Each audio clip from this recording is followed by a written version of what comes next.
A guy asked me about 2 months ago, he said, E.T., if there's one mistake you made, what's that one mistake you made? I said, I'm gonna be honest with you. My values are not in alignment with my dreams.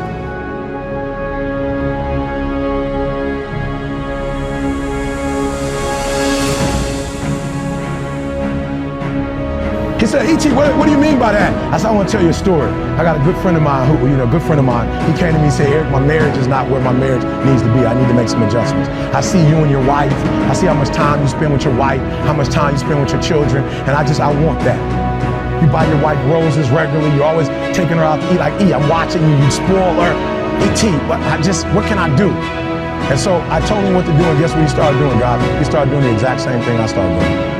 And he said, Eric, it's not working. Like, I'm doing exactly what you're doing, but it's not working. He said, why isn't it working? I said, you know why it's not working? Because your values and your dream, you say you want a better marriage.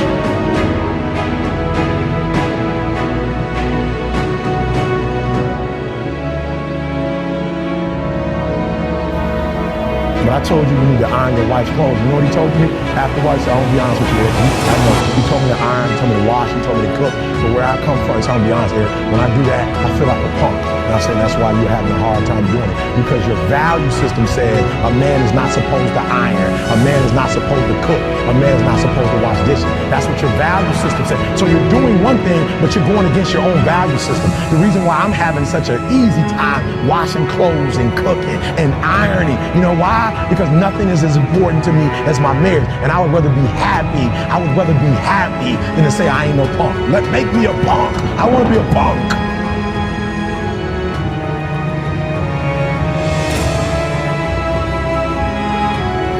You got the same operating system you had since 1995. You don't think any different. You don't speak any different. You're the exact same person you were in 2010.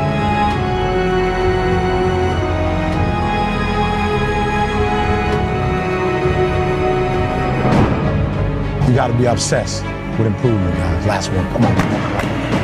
This was so important because some of the greatest minds are going to be in front of you today. Some people in this room who are not just talking it, they've lived it. But here's the problem. The problem with most people is that you're not obsessed with improvement. You're obsessed with making money. You're obsessed with taking your business to the next level. And can I be honest with you guys? When you become obsessed with improvement, I will spend more time learning in Australia than I will speaking. I'm going to say it again because you missed it. I will spend more time sitting under people. I will spend more time with Glenn. I will spend more time with Aaron. I will spend more time learning than I will speaking in this country. I will walk away with stuff I never heard before, books I've never read before, audios I've never seen before, going to conferences that I've never gone, hanging out with people that I've never hung out with before. This is nothing, guys. This is just a dessert. Listen to me very closely. If you don't have belief, if you don't have hope, if you don't have faith, you ain't got nothing. The first level to success in the classroom, the first level to success in school, the first level to success in sports, the first level to success in life. Listen to me, the very first level is you seeing it. Like it's clear to you, like you know exactly what you want. You know exactly when you want it. Listen to me, you know exactly what it tastes like. You know what it looks like. You know what it smells like. Before you really blow up, and you get success, like you literally have it in the palm of your hand without having it. What does your dream look like? What does it smell like? What does it taste like? Who gave me $5 grand when I was at Michigan State doing my program? I didn't have no budget, but I didn't need a budget. I had a dream. I didn't need no help. The president never came and said to me, E.T., we're gonna help your program for this institution grow up. The president never came, and I never quit. I never gave up. Why? Because it wasn't her dream in the first place. It was my dream. It was my goal. I don't expect you to believe in my dream like I believe in my dream. And the problem with some of y'all is you want somebody else to support your dream. It's yours. It's your dream. If you want it to happen, whip your butt up and make it happen. If you want it to happen, rise and grind. And I had a teacher in the PhD program to tell me I love it. She said, Eric, you don't write well enough to get a PhD. I said, thank you. You're going to be the first person I call when I finish and sign you a copy. The people who blew up, they blew up because there was something that was going wrong in their life, and they took that pain and they turned that pain into something. How do you go to class when it's 10 degrees and 12 inches of snow? You know how you do it? Because you know your mama broke and she working 2 jobs and taking out a loan for you to go to school. I laugh at kids whose parents are broke and they up there partying like everybody else. Your mama broke. Some of us, we taking our loans and sending it home so people can pay rent. That money ain't even going to college, and we still going to parties. I'm saying, what kind of brotherhood is that? When you got my man up at 2 o'clock in the morning, washing your car and going to get you groceries when you should be helping this kid to study. Listen to me, if you don't have hope, if you don't have faith, if you don't have belief, you ain't got nothing. I want my son to have a better life than I had. I don't want my son begging like I had to beg. I don't want my son to ever think he got to sell dope or he got to steal from the mall.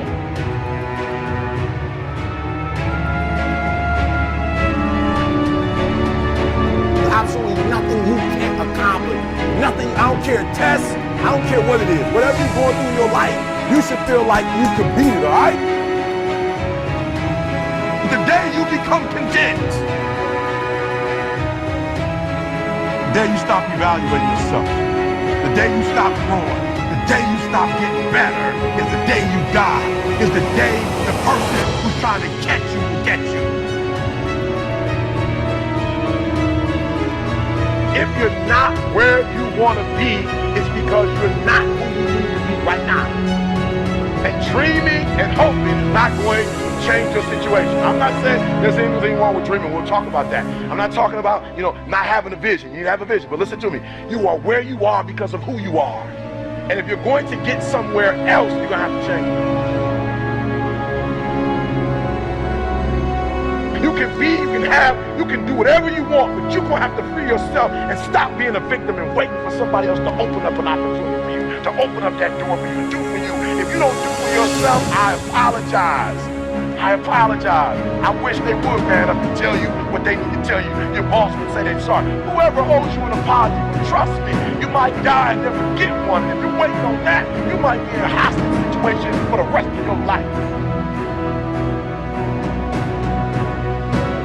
Your dream will not become a reality until you shift from not important to somewhat important to very important to an emergency. You hear me? Some of you have been knocked out by life and you got up and saw the blood. You hit me. Sometimes in life you have to hit back. It's not always going to be easy. They're not going to give it to you. They're not going to give you success. They're not going to put it on the platter. But if you're willing to work for it, if you're willing to put the sweat, the blood, the tears, if you're willing to earn it, they don't give away Bentley. They're never on sale. If you want one, you can buy it. You're willing to pay for it.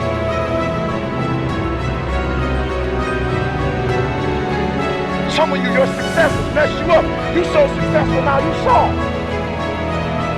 Your success has not benefited you. You've not grown as a result of being successful. You've lost your bite. You're not hungry anymore. Your success is damaging you.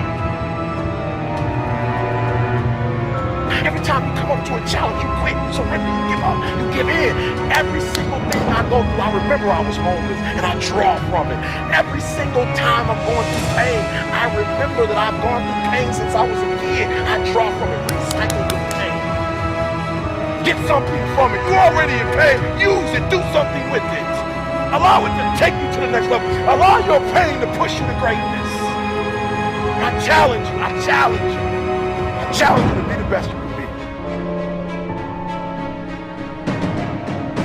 Greatness is about making things better. Greatness is about getting better. When we were kids, Granny used to say good, better, best. Never let it rest until your good is better and your better is best.